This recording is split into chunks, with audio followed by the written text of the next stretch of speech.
Well, howdy, howdy, howdy, nearly senior citizen here. Greetings, boys and girls, and welcome to this, a brand new day. I have on my lap a hamster with her head filled with seeds, but she's got a very active anti-camera gyroscope, and so it's hard for you to see the seeds in her head because she has cheek pouches, but she's a cutie and she's absolutely frozen in, is it terror? I don't know. She doesn't act terrified, does she? I don't think she's terrified.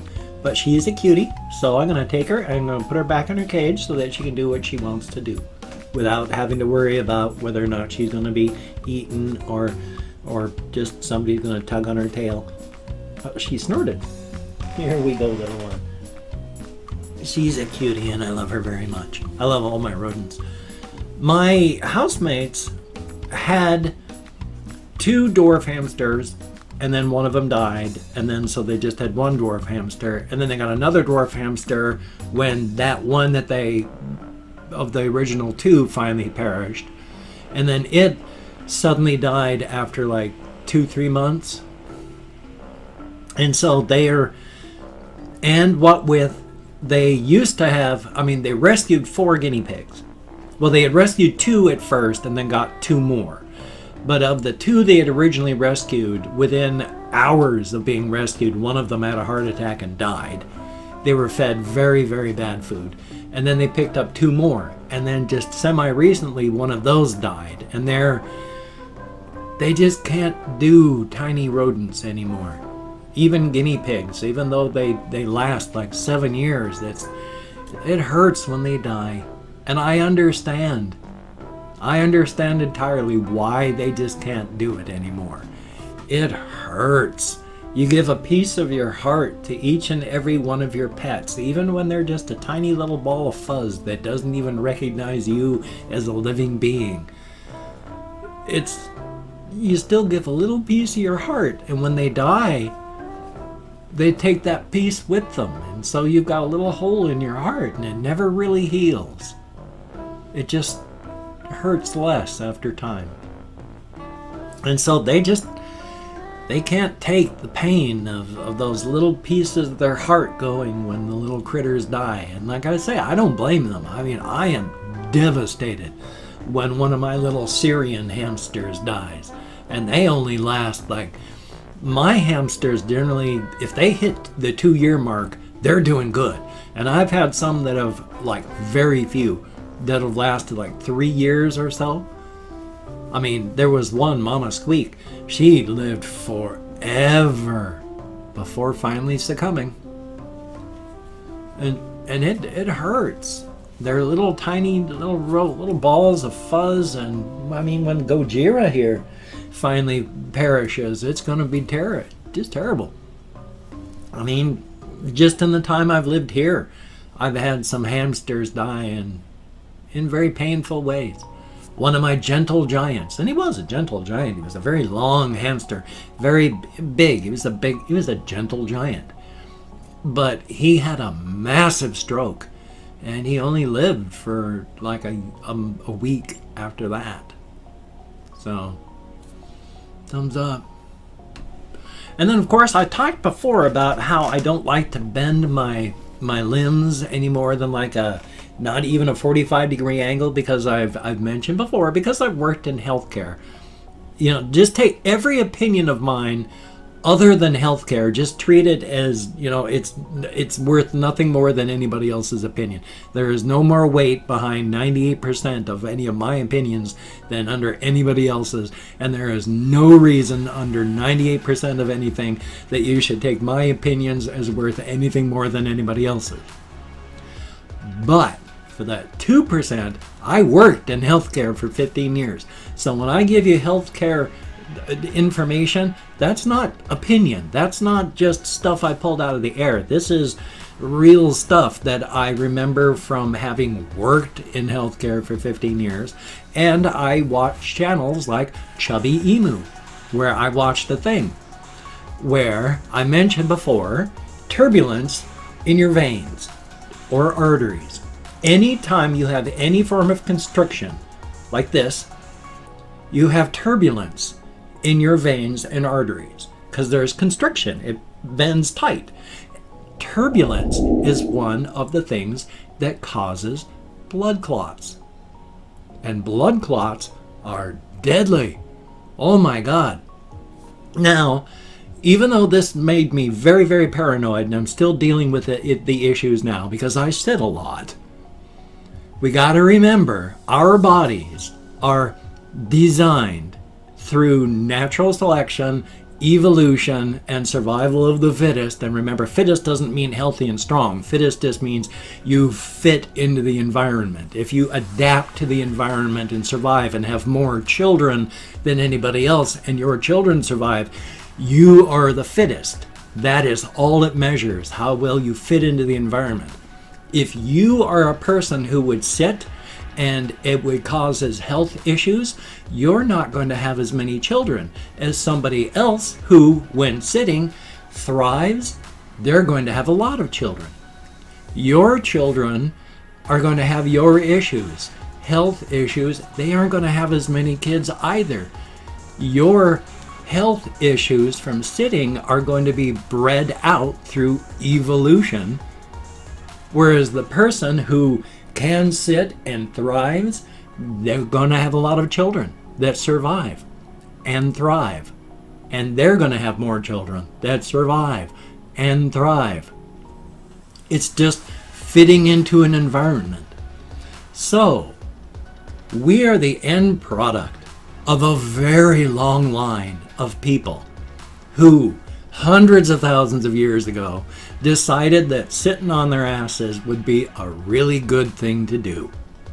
Now, through those thousands upon thousands upon thousands of years, everybody who had a health issue with planting themselves on their ass for a couple hours died, had fewer children, whereas those who could plant their ass down and not have health issues had kids. So, sitting is not inherently bad. Even sitting for hours is not inherently bad. But if you don't take care of yourself while you're doing it, that's just another straw on the camel's back.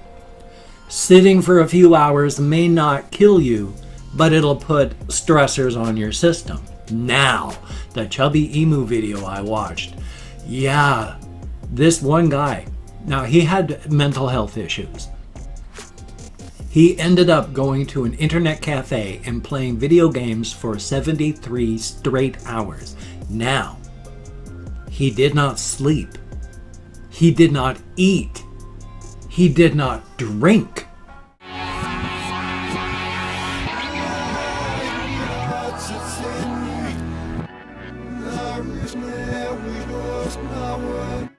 He didn't even get up to go to the bathroom.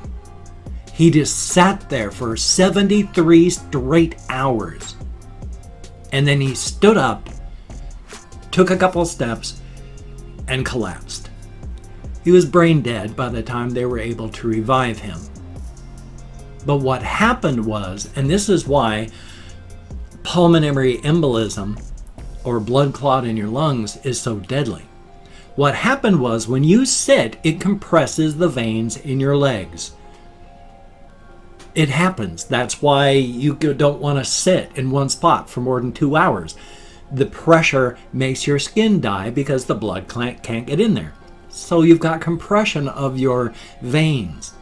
Now, under normal circumstances, even sitting for 8 hours, now that can be bad. You want to get up and move because you want the blood to flow.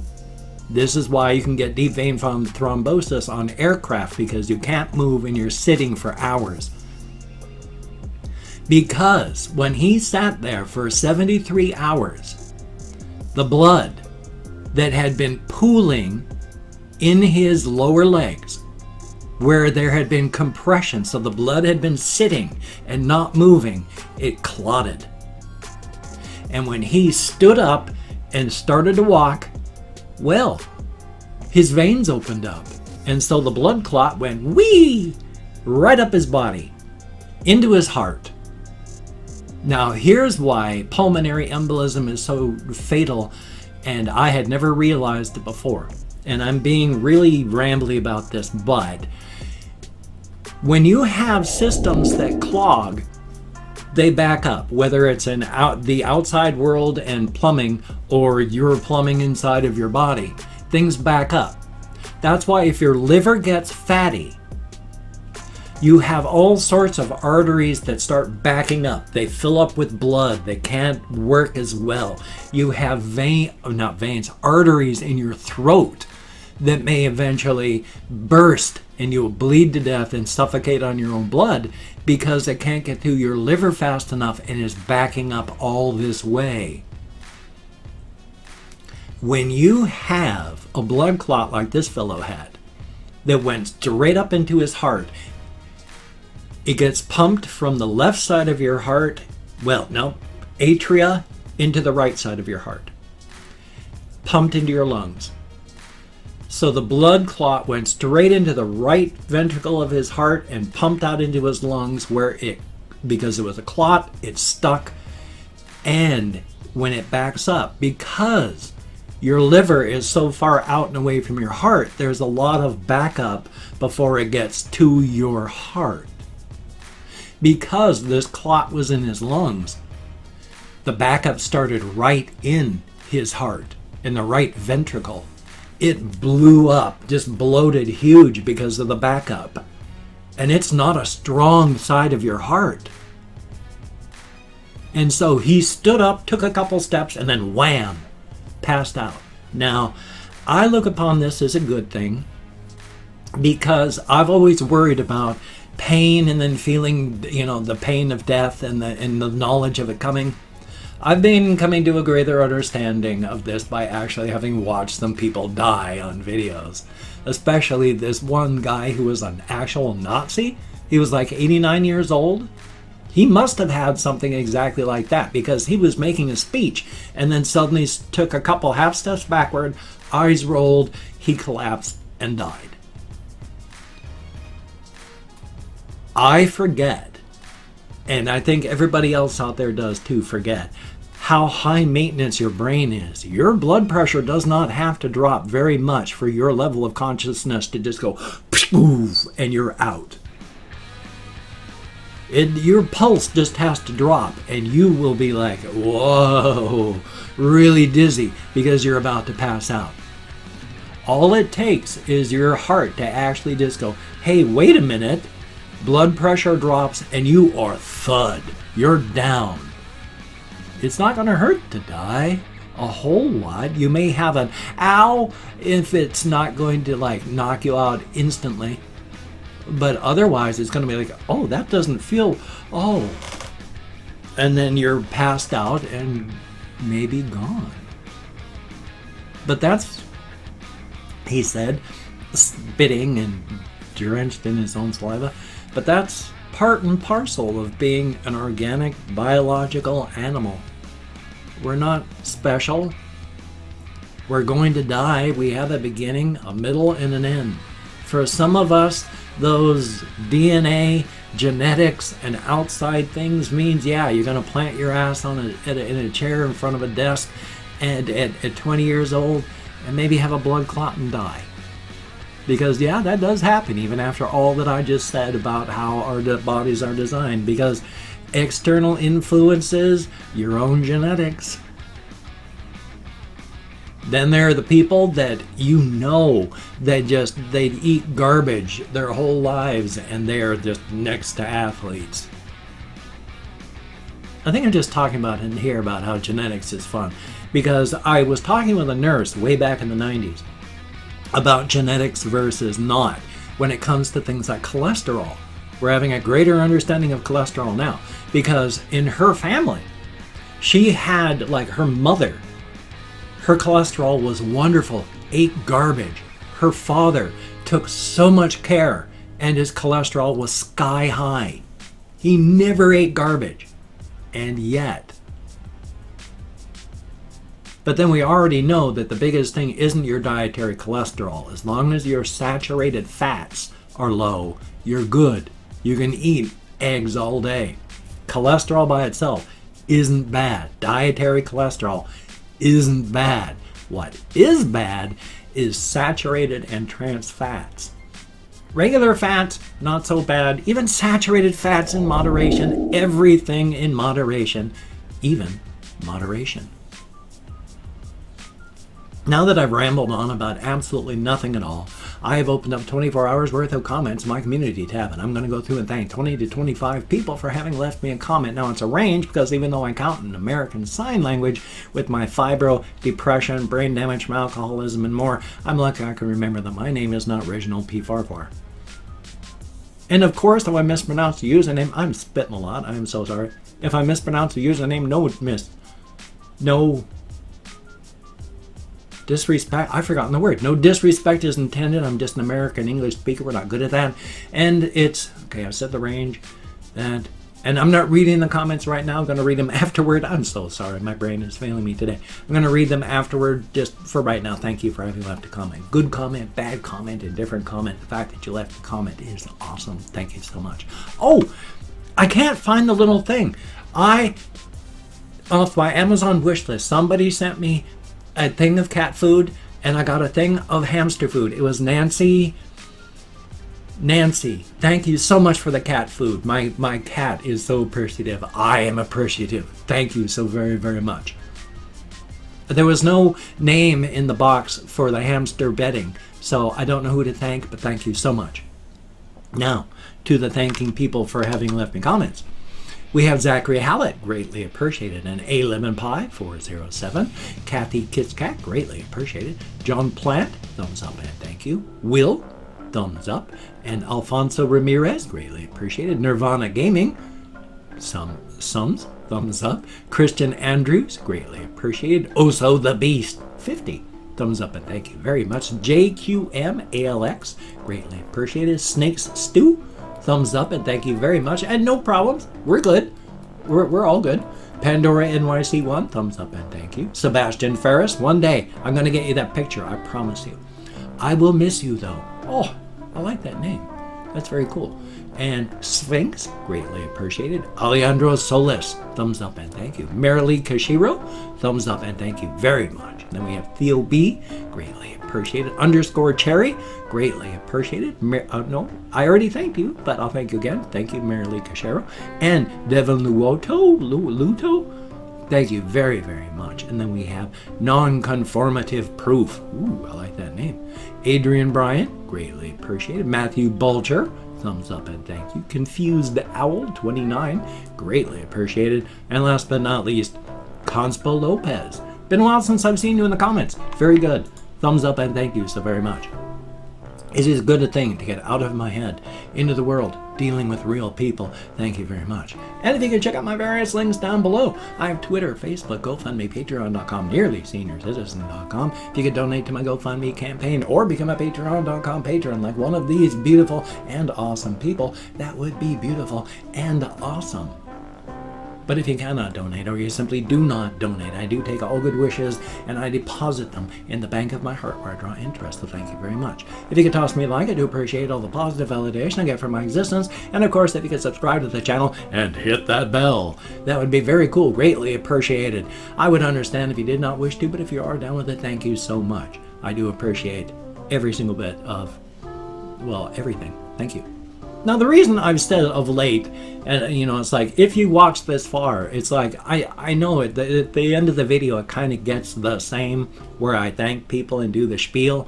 That's kind of the same. So I understand if people skip it. It's just I sneak in weird stuff all the time. And I have like, not often, but it's like, end credit stuff. You never know.